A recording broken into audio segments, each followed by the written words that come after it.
بصر عيوننا بضوء العرفان والشكر لك يا ذا الفضل والإحسان الصلاة والسلام على أشرف الأنبياء والمرسلين سيدنا ومولانا أبي القاسم محمد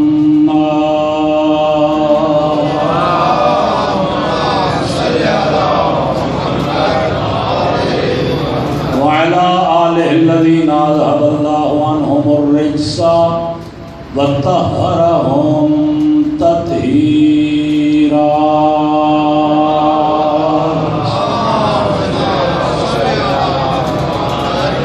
ورحمة الله على أحبابهم وصحابهم ومحبيهم وشيعتهم أجمعين ولعنة الله على أعدائهم ملعونين من الأولين والآخرين أما بعد فقد قال الله الرحمن في القرآن بسم الله الرحمن الرحيم يا أيها الذين آمنوا اتقوا الله وكونوا مع الصادقين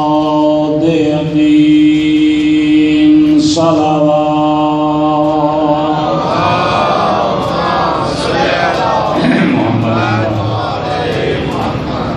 برادران اسلام و ایمان، انتہائی مختصر سی مجلس جناب کی خدمت میں گزارش کرنا چاہتا ہوں۔ میرے بعد اور پڑھنے والے حضرات بھی ہیں، کوشش یہی ہوگی کہ اس مجلس میں کچھ پیغام آپ کی خدمت میں گزارش کیا جا سکے۔ آپ حضرات متوجہ ہیں نا؟ قرآن حکیم 10واں پارہ سورہ توبہ کی آیت نمبر 119 پڑھنے کا میں نے شرف حاصل کیا ہے۔ یہ سورہ مبارکہ جو ہے 129 آیات پہ مشتمل ہے۔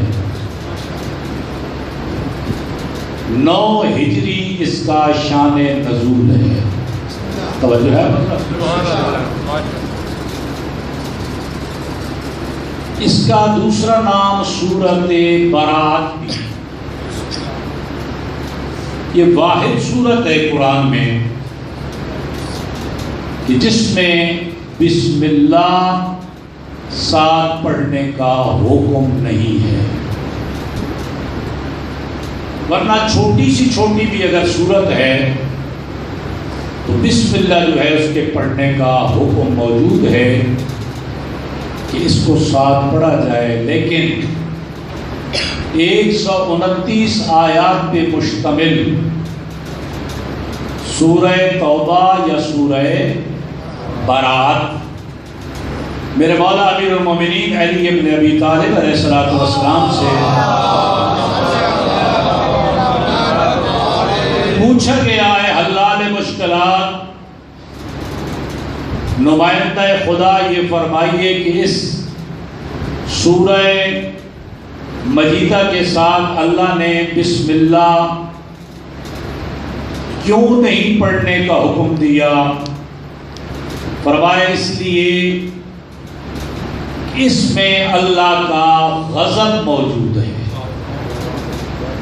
اللہ کی ناراضگی موجود ہے، اور بسم اللہ چونکہ اس کی رحمان و رحمانیت جو ہے، اس کی رحیمیت جو ہے، اس کی طرف دلالت کرتی ہے، اس لیے اللہ نے مناسب نہیں سمجھا کہ مجھے رحمان اور رحیم کہنے والا پھر توبہ پڑھے۔ سورہ برات جو ہے اس کی وہ تلاوت کرے، اس لیے اللہ تبارک و تعالیٰ نے حکم دے دیا۔ میں ایک دو باتیں اور اس سورہ کے متعلق خدمت میں عرض کروں۔ اگر کوئی بندہ معصوم فرماتے ہیں اگر اس کو لکھ کے اپنے پرس میں رکھ لے، پگڑی کا تو رواج ہی نہیں رہا، اگر اپنے امام پگڑی میں رکھ لے فرماتے ہیں دنیا وما فیہا کے خطرات سے یہ سورہ اس کی ضامن بن جاتی، اسے کوئی گزر نہیں پہنچا سکتا، اسے کوئی تکلیف نہ حیوان دے سکتا ہے نہ انسان دے سکتا ہے، جو اپنے پاس اس سورہ مبارکہ کو لکھ کے اپنے پاس رکھ لے۔ اور فرماتے ہیں جس گھر میں یہ تلاوت کی جاتی ہے اس کا شرف یہ ہے، خدا نہ کرے خدا نہ کرے اس کے محلے میں آگ لگ جائے، سب گھر جل سکتے ہیں لیکن یہ گھر محفوظ رہے گا اس کی برکت سے۔ ہر سورت کے کچھ نہ کچھ خواص ہیں، جب بھی آپ تلاوت فرمائیں کوشش فرمایا کریں کہ جو میں سورہ پڑھ رہا ہوں اس کی خصوصیات کیا ہیں، تاکہ ان خصوصیات کی وجہ سے میں اس کو پڑھتا بھی جاؤں، میرے ایمان میں مزید اضافہ بھی ہوتا جائے، یقین محکم کی منزل پہ بھی پہنچتا جاؤں، اور اللہ کے کلام کی برکت سے اپنی منزلیں بھی طے کرتا جاؤں۔ اور جو ہے حضرت تو میرے بھائیوں، اس لیے میرے نبی نے یہ نسخہ ہمیں عنایت فرما دیا تھا، میرے کلمہ پڑھنے والوں، میرے امتیوں، یاد رکھنا میں اس لیے تمہیں دو چیزیں عنایت کر کے جا رہا ہوں، ایک اللہ کی کتاب اور دوسری میری عطرت۔ آج بھی میں کلپ سن رہا تھا حنیف قریشی کا، بڑی زبردست وہ بات کہہ رہے تھے کہ اللہ کے نبی نے کہا عطرت کا معنی کیا ہوتا ہے؟ عطرت کا معنی ہوتا ہے اولاد، ورنہ میرا نبی، یہ ان کے بقول میں بات کر رہا ہوں، وہ کہتے ہیں ورنہ میرے نبی یہ کہہ دیتے کہ میں ایک اللہ کی کتاب چھوڑے جا رہا ہوں اور ایک اپنے اصحاب کو چھوڑ، چونکہ اصحاب اس وقت تک تھے، توجہ رہے آخری بندے تک، توجہ ہے نا حضرات کی، وہ کہتے ہیں میں اصحاب، پیغمبر نے اس لیے نہیں فرمایا کہ صحابی اس وقت تک ہوتا ہے جب نبی زندہ ہو، جب نبی موجود ہو۔ صحابی کی تعریف کیا ہے؟ من ادرک صحبت النبی ومات علی الایمان، جو صحبت نبی کو پائے اور ایمان رکھ کے مر جائے، اسے کیا کہتے ہیں کہ صحابی، صحبت میں بیٹھنے والا، آپ کی مجلس کو اٹینڈ کرنے والا۔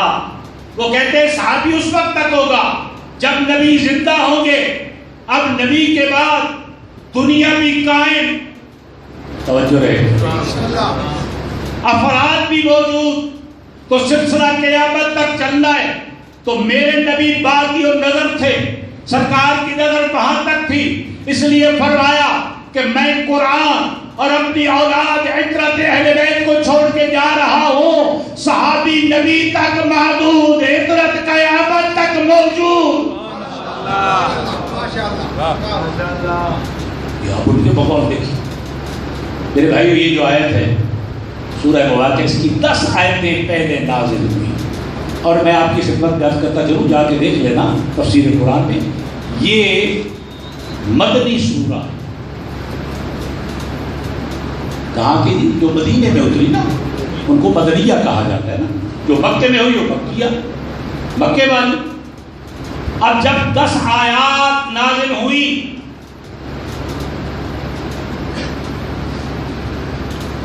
تو اللہ کے نبی نے اپنے ایک محترم، اپنے ایک معزز صحابی کو بلایا اور بلا کے کہا کہ یہ 10 آیتیں ہیں، یہ ذرا لے کے چلے جاؤ مکے۔ توجہ، اللہ کو پسند نہیں ہے کہ اس انداز سے یہ میرے بیت اللہ کا طواف کریں، اس میں سارے احکام موجود ہیں، جو مسلمان جس نے کلمہ نہیں پڑھا وہ میرے گھر کے قریب نہ آئے، توجہ رہے، جو بتوں کے سامنے جھکتا رہا وہ میرے بیت اللہ کا طواف نہ کرے، عریان ہو کر طواف نہ کرے۔ توجہ، یہ آیات تھی نا جس میں حکم تھا، فرمایا یہ لے کے جاؤ، ابھی جانے والا جا رہا تھا، یا ہارڈ لائن پہ رابطہ ہوا، مفسرین نے لکھا، علماء نے لکھا، اللہ کی ذات نے کہا میرا حبیب یہ کام یا خود کر یا تجھ جیسا کرے، یا اس کام کو خود انجام دیجیے یا تجھ جیسا اس کو انجام دے۔ یعنی یہ آیات قرآنی وہ لے کے جائے، وہ ان لوگوں کو بدوؤں کو جا کے سنائے، یا خود کر یا اپنے جیسا بھیج۔ توجہ رہے۔ اب مفسرین نے لکھا کہ سرکار حضرت علی ابن ابی طالب کی طرف حضرت نے دیکھا، فرمایا علی میرے قریب آئیے، مولا علی قریب آئے، شان نزول خدمت میں عرض کر رہا ہوں۔ فرمایا علی جائیے، میرا محترم معزز میرا صحابی جو آیات لے کے گیا ہے، جہاں پہ بھی مل جائے، جس جگہ بھی ملے، توجہ کہنا یہ آیات میرے حوالے کرو، آپ پیغمبر کی خدمت میں پہنچو۔ بات میری سمجھ آ رہی؟ آیات میرے حوالے، آپ پیغمبر کی خدمت میں جاؤ۔ میرے بھائیوں، مولا پہنچے تو جوفا کے مقام پہ، جوفا میقات بھی ہے، حاجی صاحبان جانتے ہیں، جوفا کے مقام پہ پہنچے۔ جب مولا امیر المومنین علی ابن ابی طالب کو دیکھا، جانے والے کے قدم رک گئے، علی کو سلام کیا، علی نے سلام کا جواب دیا، دیکھ کے کہتے ہیں پریشان ہو کر، حیران ہو کر دیکھ کے کہتے ہیں علی کیسے آنا ہوا؟ فرماتے ہیں تو یہ کام نہیں کر سکتا، نبی کہتا ہے تو کر کے آ۔ بیٹھے ہیں، فرمایا یہ آیات مجھے دے دیجئے۔ اب پیغمبر اکرم کے فرمان کے مطابق آیات علی کے حوالے، ساتھ واپس آئے، پیغمبر کی خدمت میں آئے۔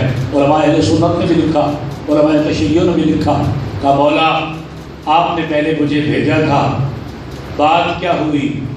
توجہ، وجہ کیا بنی کہ آپ نے میرے بعد علی ابن ابی طالب کو بھیجا، انہوں نے آج مجھ سے آیات لے لی، وجہ کیا تھی؟ میرے نبی کہتے ہیں میرا صحابی تو جانتا ہے میں نے خود کچھ نہیں کیا، اللہ نے پیغام بھیجا، یہ کام یا خود کر یا تم جیسا کرے، میں نے نہیں کیا، اس لیے میں نے علی ابن ابی طالب کو بھیجا۔ آؤ میرے بھائیوں، اب قرآن کی کتنی سورتیں ہیں؟ 114 سورتیں، آیات قرآنی کتنی ہیں؟ 6666 کم و بیش۔ توجہ رہے، اب خالق کائنات نے کہا اے میرا نبی، اے میرا محبوب، یہ کام یا تو خود کر یا تو جیسا کرے۔ اب اللہ کے حبیب نے علی ابن ابی طالب کو بھیج کر دنیا پہ ثابت کر دیا، دنیا والوں علی وہ ہستی ہے جو نبی جیسی ہے۔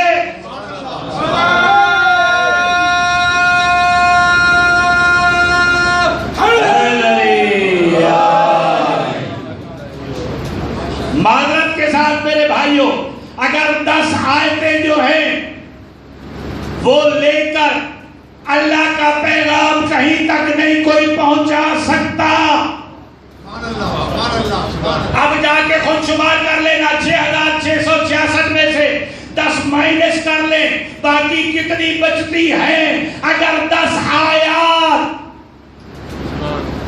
میں خود نہیں کہہ رہا، 10 آیات اللہ کی طرف سے نبی کا نمائندہ بن کر اگر کوئی مکے والے بدوؤں کے سامنے، مشرکین کے سامنے جا کر نمائندگی یہ پیغمبر نہیں کر سکتا، تو مجھے یہ بتائیے کہ میرے بھائیوں، رسول کے جانے کے بعد پیغمبر کے تخت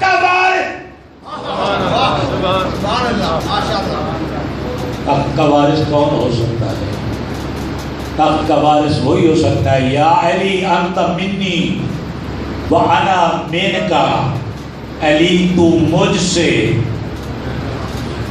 میں تجھ سے، توجہ ہوگی نا بھئی، وہ یہ کام کرے کہ جو تجھ جیسا ہو. اب میرے بھائیوں ایک جملے کی طرف متوجہ کرنا چاہتا ہوں. آج ہمارے ملک پاکستان میں ایک مشکل پیش آئی ہوئی ہے اور اس مشکل کو بڑھانے کی کوشش کی جا رہی ہے. توجہ ہے مطلب ہے نا، آپ کے ذہنوں میں ہے نا جملہ بھائی جو کچھ کہا جا رہا ہے کچھ پیچھے قدیم میں ہوا تھا، ابھی پھر اس کو آگے بڑھایا جا رہا ہے. کہا جا رہا ہے جی یہ جملہ جو ہے یہ آذان میں سے حذف کر دیا جائے، اس کو آذان میں سے نہ کہا جائے. توجہ ہے، یہی تو سورہ میں نے پڑھی ہے. اللہ نے کیا کہا؟ یا ایھا الذین صاحبان ایمان اتقوا اللہ، اللہ سے ڈرو، وکونوا مع الصادقین، اور ہو جاؤ سچوں کے ساتھ. ہو جاؤ کس کے ساتھ؟ سچوں کے ساتھ ہو جاؤ. صاحب ایمان پہ دو شرطیں ہیں، پہلے صاحب ایمان بنو، پھر تقوی اختیار کرو، پھر سچوں کے ساتھ ہو جاؤ. توجہ رہے، اس کا مطلب یہ ہے کہ سچوں کے ساتھ وہ منسلک ہو سکتا ہے جس کے پاس ایمان کی دولت بھی ہو اور جس کے پاس تقوی کا زاد راہ بھی. اگر ان دونوں سے خالی تو پھر سچوں کے دامن کو پکڑ نہیں سکتا. توجہ رہے، ایک زاویہ یہ ہے اس طرف توجہ کرنے کا. دو چیزیں پاس ہونی چاہیے، ایک ایمان اور دوسرا تقوی. تب جا کے بندہ سچوں کے ساتھ ہو جائے گا. کون سچے؟ جنہیں پیغمبر مبالے میں لے کے گئے. اب میں پورا مبالہ نہیں پڑھوں گا، میں تو آپ کی توجہ اس نقطے کی طرف مبذول کرانا چاہتا ہوں. میرے بھائیوں اس نقطے کو سمجھنے کی ضرورت ہے، اس آیہ مجیدہ کو سمجھنے کی ضرورت ہے. وَمَنْ حَاجَّكَ، جب تو علم کی دلیائل ان کو دے چکا، قرآن ان کے سامنے پڑھ چکا، اب میرا حبیب یہ بات ماننے والے نہیں. اب ان سب کو دعوت ہے، قُلْ تَعَالُوا نَدْعُ أَبْنَاءَنَا وَأَبْنَاءَكُمْ، تم اپنے بچوں کو لے کے آؤ، ہم اپنے بیٹوں کو لائیں گے. أَنفُسَنَا وَأَنفُسَكُمْ، تم اپنے نفسوں کو لے کے آؤ، ہم اپنے نفسوں کو لے کے آئیں گے. نِسَاءَنَا وَنِسَاءَكُمْ، تم اپنی عورتوں کو بلاؤ، ہم اپنی خواتین کو لے کے آئیں گے. کریں گے کیا؟ ثُمَّ نَبْتَهِلْ، پھر ہم کریں گے مباہلہ، اور مباہلے میں کیا ہوگا؟ فَنَجْعَلْ لَعْنَتَ اللَّهِ عَلَى الْكَاذِبِينَ، ہم جھوٹوں کے اوپر لعنت کریں گے. مباہلے کا میدان بتا دے گا جھوٹے کون ہیں اور سچے. نعرہ تکبیر، اللہ اکبر، نعرہ رسالت، یا رسول اللہ، نعرہ حیدری، نعرہ صلوات، اللہ تعالی محمد و آل محمد. اب مفسرین نے بھی لکھا، مورخین نے بھی لکھا، سب نے لکھا کہ بیٹوں کی جگہ پہ حسن و حسین کو لے کے گئے. میں نے خدمت گار کیا، میں نے دوبارہ نہیں پڑھنا، کبھی موقع میرا تو تفصیل ہے. خدمت گار بہت ساری اس کی جہتیں ہیں، بہت ساری چیزیں ہیں کہ جمع کے سیغے کیوں ہیں، جانے والے تھوڑے ہیں، تسنیہ ہے یا واحد ہے. توجہ ہے نا، ابنا کی جگہ پہ دو بچوں لے کے گئے. انفسنا کی جگہ پہ فقط پورے جتنے بھی کلمہ پڑھ چکے تھے ان میں سے فقط نفس کی جگہ علی جا رہا ہے. آپ پریشان تو نہیں بیٹھے، میں ایسا ایسا پڑھ رہا ہوں تاکہ بات خدمت تک پہنچ جائے. توجہ. اور آگے والا جو نا نساءنا ونساءکم، تم اپنی عورتوں کو بلا، ہم اپنی عورتوں کو بلائیں گے. فقط ایک بی بی گئی، اور وہ کون تھی؟ خاتون جنت. یہ افراد گئے. نفس کی جگہ پہ کون تھے؟ سرکار امیر المومنین، حلال مشکلات، نمائندہ خدا، حجت خدا، حضرت امیر المومنین کو لے کے جا رہے تھے. یعنی مبالے کے بعد یہ فیصلہ ہو گیا سچے دیکھنے ہیں یہاں ملیں گے. اگر لفظ رسول کو تلاش کرنا ہے تو علی ملے گا. اب میرے بھائیوں جھگڑے کی کوئی بات نہیں ہے. ذرا توجہ کریں اور غور کریں. پوری دنیا موجود تھی, بڑے بڑے نیک لوگ موجود تھے, لیکن اللہ کا آرڈر ہوتا ہے, نبی اس کے اوپر عمل کرتا ہے. یعنی گویا ان کو منتخب کرنے والا اللہ تھا, لے جانے والا نبی اللہ. نفس پیغمبر ہے علی. تو جو مبالغے میں کہ وہ سارے کے سارے کیا تھے, سچے تھے. جو زیر قصہ آئے وہ بھی سارے سچے تھے. توجہ. اور روایات میں میرے بھائیوں ملتا ہے کہ جو مسجد نبوی تھی نا, پرانی مسجد نبوی تھی, ادھر سے بھی دروازے, ادھر سے بھی دروازے, ادھر سے بھی دروازے, ادھر سے بھی دروازے, ہر ایک کے گھر کا دروازہ مسجد نبوی کی طرف کھلتا تھا. توجہ. ایک اور نقطہ بلا فصل کا خدمت میں عرض کرنا چاہتا ہوں. اگر آپ حضرات متوجہ بیٹھے ہیں, یقیناً بیٹھے نا, ہر ایک کا دروازہ مسجد کی طرف کھلتا تھا, ہر کوئی آتا جاتا تھا. اللہ کا آرڈر آ گیا, میرا حبیب سب دروازے بند کر دو, ایک علی کا دروازہ کھلا رہے. بیسیوں کتابوں موجود ہیں کہ جن میں یہ روایات موجود ہیں, سب کے دروازے بند. اب کیا وہ لوگ چپ کر گئے؟ نہیں, احتجاج ہوا, باقاعدہ احتجاج ہوا. مولا یہ کیا وجہ, سب کے دروازے بند, ایک علی کا اور آپ کا دروازہ کھلا. توجہ ہے نا پورا. سرکار نے فرمایا ما سترت الباب وما فتحت الباب, نہ میں نے دروازے کھولے ہیں نہ میں نے بند کرائے. اللہ کا نبی کہہ رہا ہے میں نے دروازے بند نہیں کرائے, میں نے علی کے لیے دروازہ نہیں کھولا. اس دروازے کو, ان دروازوں کو بند کرانے والا بھی اللہ, علی کے لیے دروازہ کھلوانے والا بھی اللہ. اب سب کے دروازے بند, علی کا دروازہ کھلا. اب میرے بھائیوں آپ دیکھتے جائیں, میں کتنا کچھ دلائل آپ کی خدمت میں عرض کرتا چلوں. مقام سرکار مرتضی اور مقام مصطفیٰ کیا ہے؟ اللہ نے کہا یا خود کام کر یا تو جیسا کرے. اب میرے بھائیوں میں کتنے دلائل اور دوں, انشاءاللہ کل بھی مجلس پڑھنی ہے, خدمت میں عرض کروں گا. میرے بھائیوں جتنے بھی دلائل ہیں, قرآنی دلائل, روایات کے دلائل, احادیث کے دلائل, میرے بھائیوں سب پڑھ کے دیکھ لو. دنیا والوں یاد رکھنا, جس طرح اہل بیت اور اصحاب پیغمبر ایک جیسے نہیں ہو سکتے, اسی طرح میرا مولا علی اور کوئی ایک برابر نہیں ہو سکتے. اور اللہ نے علی کو مقام عنایت فرمایا ہے. آخری جملہ سن لیں, مسائل کا جملہ.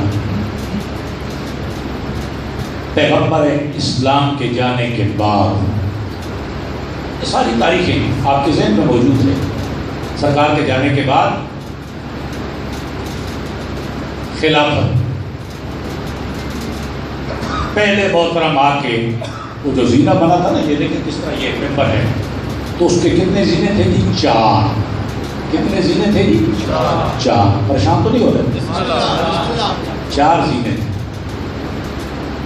بارس پیغمبر پہلے آنے والے پہلے زینے پہ بیٹھے, دوسرے جب تشریف لائے دوسرے زینے پہ بیٹھے, جب تیسرے تشریف لے کے آئے وہ تیسرے زینے پہ بیٹھے.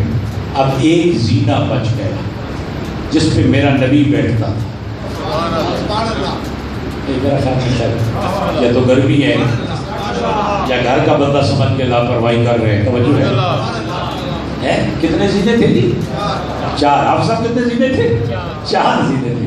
ممبر 4 زینوں کا بنا ہوا تھا. آج 5واں زینہ تھا ہی نہیں. اب ہر کوئی اپنے وقت پہ آیا, اس سیڑھی کو یا اس زینے کو استعمال کرتا رہا. پہلے نمبر پہ آنے والے پہلے پہ بیٹھے, دوسرے پہ بیٹھے, تیسرے پہ بیٹھے. اب چوتھا زینہ جب ظاہری خلافت, توجہ رہے, ذمہ دار ہوں ایک جملے کا. مولا امیر المومنین علی ابن ابی طالب کی ذات گرامی کے پاس جب آیا, اب لوگ پریشان تھے, لوگ دیکھ رہے تھے کہ بھئی پہلا زینہ بھی استعمال ہو چکا, دوسرا زینہ بھی استعمال ہو چکا, تیسرا زینہ بھی استعمال ہو چکا. اب زینہ بھی ایک ہے, یہ ہے پیغمبر کی جگہ, اب علی نبی کی جگہ. کیسے بیٹھے گا؟ کوئی پہلے نہ بیٹھا. میری کو بات سمجھ آ رہی؟ تو علی کیسے بیٹھے گا؟ میرے بھائیوں یاد رکھو, جب سرکار امیر المومنین آئے, مسجد بھری ہوئی تھی, حضرت تشریف لے کے آئے, میرے آقا نے پہلے زینے پہ اپنا پاؤں رکھا, دوسرے زینے پہ اپنا پاؤں رکھا. ایسے ہی بیٹھا جاتا ہے. ہاں دیکھتے تو رہتے ہو نا, چلو بیٹھنے کا اتفاق نہیں ہے, دیکھتے تو رہتے ہو نا, آپ تو بیٹھا بھی کرتے ہیں, توجہ ہے نا اس بات کی. تو دوسرے پہ پاؤں رکھا, تیسرے پہ رکھا. لوگ شستر تھے, لوگ حیران تھے, وقت حیرت میں ڈوبے ہوئے تھے. اب علی کریں گے کیا؟ 5واں زینہ ہے نہیں, چوتھا مختص پیغمبر کے لیے. میرے آقا علی ابن ابی طالب اس چوتھے زینے کے اوپر علی ایسے بیٹھے جیسے نبی بیٹھتے تھے.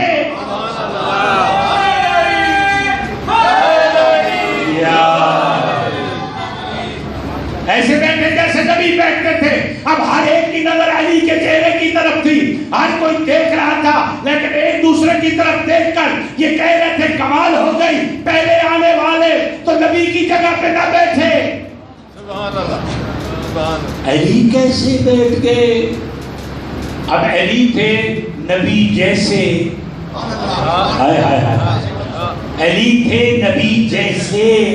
اور نبی اور امام جو ہوتا ہے وہ دل سے اندر سے بھی بندے کو ویسے جانتا ہے جیسے ظاہراً دیکھتا ہے, بندے کو جانتا ہے. اب میرا علی تھا نبی جیسا. حضرت نے محسوس کر لیا کہ اب یہ پریشان ہے کہ علی اس سینے پہ جا کے بیٹھے جہاں پہ پیغمبر تشریف فرما ہوتے تھے. میرے آقا امیر المومنین نے لوگوں کی طرف دیکھا اور کہا یا ایھا الناس, اے لوگو پریشان کیوں ہو؟ سرکار فرماتے تمہیں یاد نہیں ہے فتح مکہ کے دن میں نبی کے فقط اس منبر پہ نہیں بیٹھا, نبی کے دوست تھے, علی کے قدم تھے.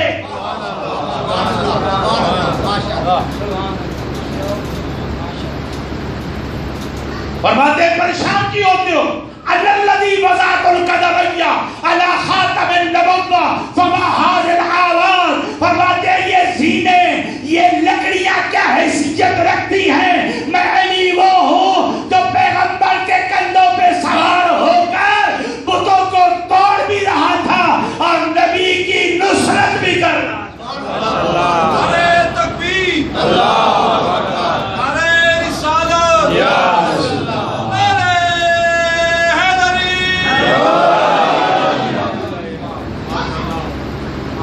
نبی علی پر دوش پیغمبر چشم بدور. پتہ نہیں میں تھا تک مولانا روم نے کہا جب علی دوش پیغمبر پہ, اب مجھے پتہ نہیں قرآن کیا لکھا ہوا, نبی کے ایک دوش پہ کون سی آیت تھی, دوسرے دوش مبارک پہ کون سی آیت تھی, مجھے اتنا پتہ ہے تاریخ نے یہ لکھا. نبی کھڑے تھے, نبی کے کندھوں پہ علی کے قدم مبارک تھے. مولانا روم نے لکھا منظر کشی کی, وہ کہتے ہیں علی پر دوش پیغمبر چشم بدور. کہتے ہیں آج علی ایسے خوبصورت لگ رہے تھے کہ علی کو نظر نہ لگ جائے. علی بردوش پیغمبر چشم بدور. اور آگے بڑا خوبصورت شعر کو مکمل کیا, کہتا ہے عیاش مانے نور علی نور، جو نبی نے کہا تھا میرا اور علی کا نور ایک ہے. روم کہتا ہے، مولانا روم کہتا ہے مجھے آج پتا چلا جب علی دوش پیغمبر پہ سوار ہوا تو پتہ نہیں چلتا تھا نبی کون ہے علی کا.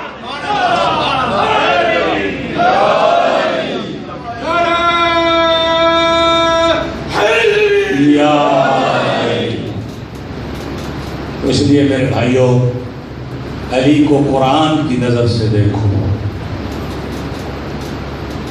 علی کو نبی کی نظر سے دیکھو، پھر پتہ چلے گا مقام علی کیا ہے.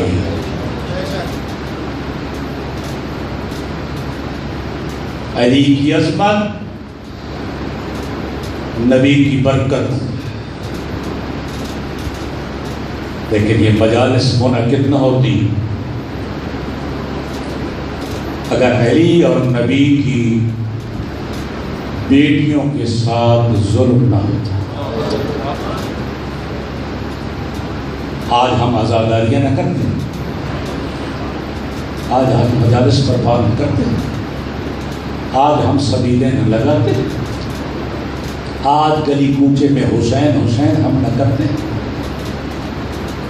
لیکن میرے بھائیوں یہ جملہ واقعہ بڑا جملہ ہے. جس طرح کسی نبی زادے کو نہیں مارا گیا، جس طرح نبی زادیاں اور علی زادیوں کو مارا گیا.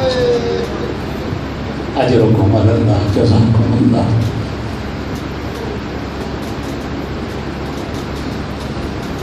شرفاء میرے سامنے تشریف فرما ہے.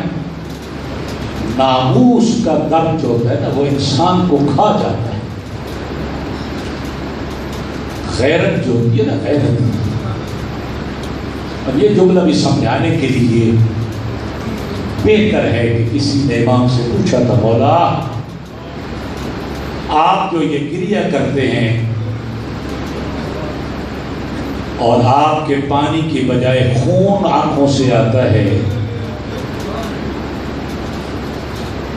میرا امام آپ کو کیا تکلیف ہے؟ مولا فرماتے ہیں مجھے ایک تکلیف ہے، مجھے ایک بیماری ہے، مجھے ایک اذیت پہنچائی گئی ہے. پوچھنے والے نے پوچھا تھا مولا وہ کون سی تکلیف؟ فرماتے ہیں مجھے غیرت کی بیماری کھا رہی ہے، مجھے غیرت کھا گئی سجاد کو. میرے بھائیوں میرے پاس دلیل ہے، لوگ پڑھ لیتے ہیں نا فقط، میرے پاس دلیل ہے. آیت اللہ محسن الحکیم اعلیٰ لو مقام، وہ بہت بڑی شخصیت ہے، سیدزادہ تھا. ان کے پورے خاندان کو قتل کر دیا گیا، تقریباً 29 افراد مردوں کو قتل کر دیا، عورتوں کو صدام ملعون نے قید و بند میں ڈال دیا. کسی بندے نے آغا حکیم سے یہ پوچھا کہ آپ بہت بڑے عالم ہیں، بچے اس پر. سیدنا علیہ السلام شام کے بعد پانی نہیں خون رویا کرتے تھے. اگر میں آپ سے تصدیق کرانا چاہتا ہوں، جتنے بیٹھے رہے علم لوگ بیٹھے ہیں، میں آپ کی خدمت میں کام کرنا چاہتا ہوں. کہتے ہیں ان کے ہاتھ میں کوئی رومال تھا، کوئی سفید کپڑا تھا، ایسے اپنے منہ کو ڈھانپ لیا. کہتے ہیں 1 سال 1 گھنٹے کے بعد کوئی بات نہیں کیا حکیم. 1 گھنٹے کے بعد کہتے ہیں کپڑا ہٹایا. جب کپڑا ہٹایا تو کہتے ہیں ہم نے دیکھا تھا وہ آنسو نہیں تھے، وہاں خون تھا. بندے نے کہا سیدزادہ جو سوال کرنے والا تھا یہ کیا وجہ ہے؟ کہتے ہیں تجھے پتہ نہیں ہے میرے خاندان کے ساتھ کیا ہوا؟ میں تو ان کا غلام ہوں، میرا جگر اس طرح خون رو رہا ہے، پتہ نہیں اس نے اپنے بابا بھائیوں اجرکم اللہ، جزاکم اللہ من الباقین علی الحسین. عزادارو یہ محرم جو ہے نا، یہ محرم حقیقتاً سجاد اور جناب زینب سلام اللہ علیہ کا ہے.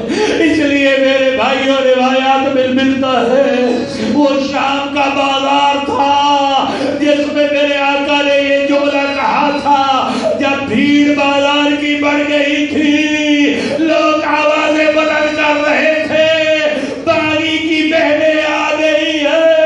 اراداروں میں مکرا و چادر پھوپیاں تھی، مائیں تھی، بہنیں تھی،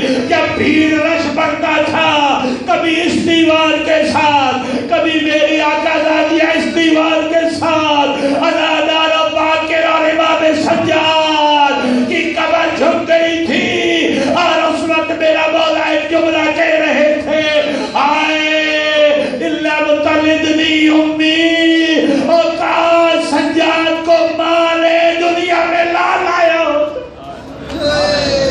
آج میں یہ کیفیت نہ دیکھتا. میں ختم کر رہا ہوں بات کو. اللہ دارو سے ایک جملہ سن لیجئے.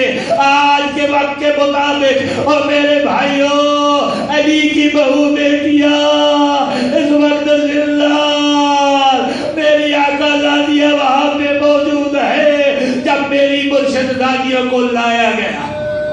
حضرت اللہ سب بیویاں ایک رسی بیٹھے.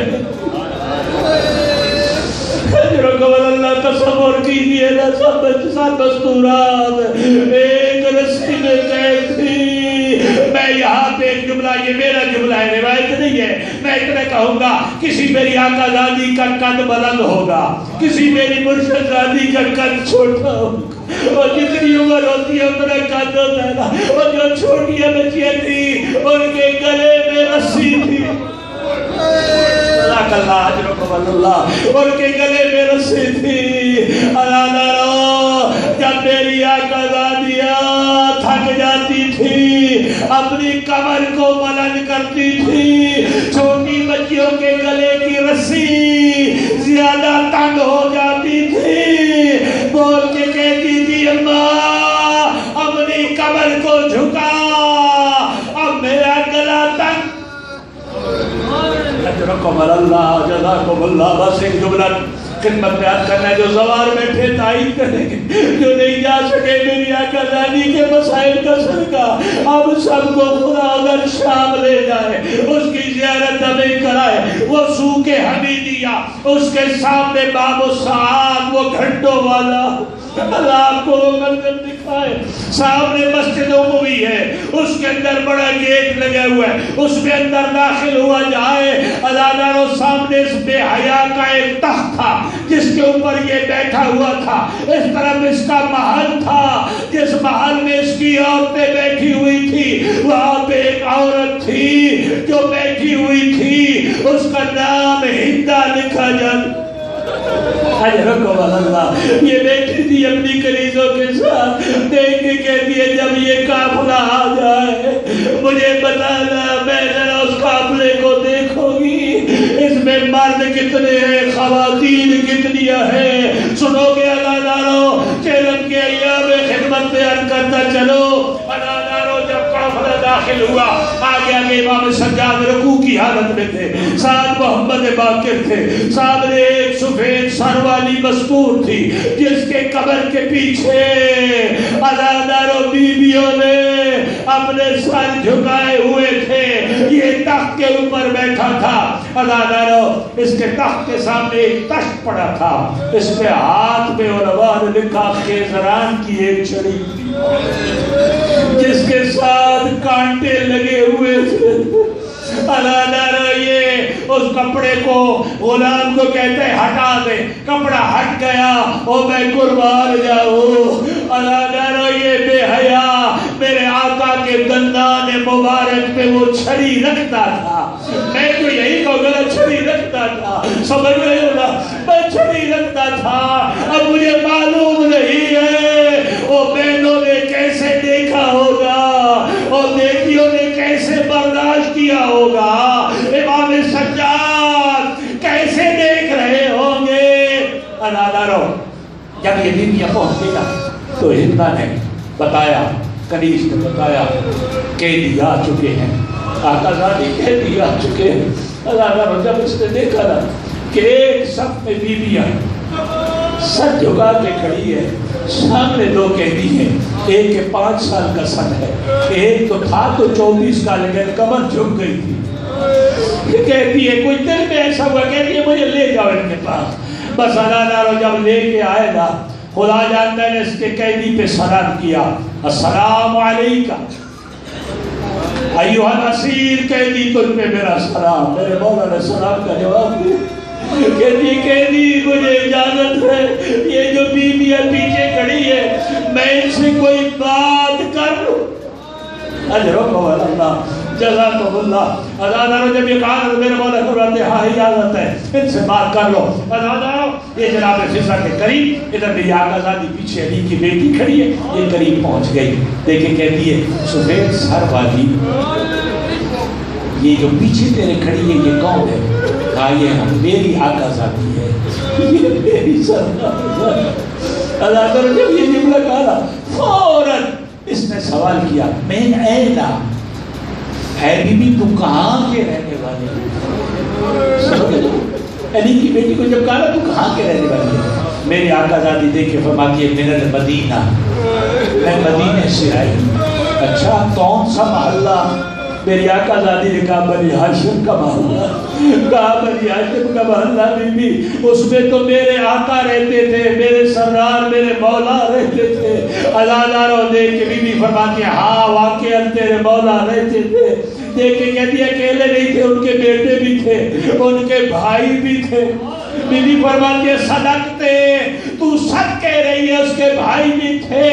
دیکھ کے کہتی ہے بی بی تو ان کو جانتی ہے؟ میری آقا زادی دیکھ کے فرماتی ہے ہاں میں بالکل ان کو قریب سے جانتی ہوں۔ دیکھ کے کہتے ہیں جو میرا سردار تھا نا اس کا نام حسین تھا۔ کہا حسین تھا۔ اب مجھے نہیں چونکہ روایت خاموش ہے، مجھے معلوم نہیں علی کی بیٹی نے شام کے دربار میں بھائیہ کا نام کیسے سنا۔ جب کہا نا حسین تھا، بی بی فرماتی ہے ہاں ان کا نام حسین، میں ان کو جانتی ہوں، ان کے بھائیوں کو بھی جانتی ہے۔ ازاداروں میری آقا زادی دیکھ کے کہتی ہے ہاں وہ جو ساتھوں پہ ہے، وہ سامنے عباس کا سر ہے، اجرکم اللہ اکبر کا سر ہے۔ ازاداروں جب یہ کہا دیکھ کے کہتی ہے بی بی یہ تو میرے پیر کے، میرے آقا میرے مولا کے بیٹوں کے نام ہے۔ کہا وہ عباس تیرے جو ہے تیرے آقا کا بھائی تھا۔ دیکھ کے کہتی ہے میرا مولا پھر کہاں پہ ہے؟ فرماتی ہے وہ تخت کے طرف دیکھ وہاں پہ تیرا مولا حسین ہے۔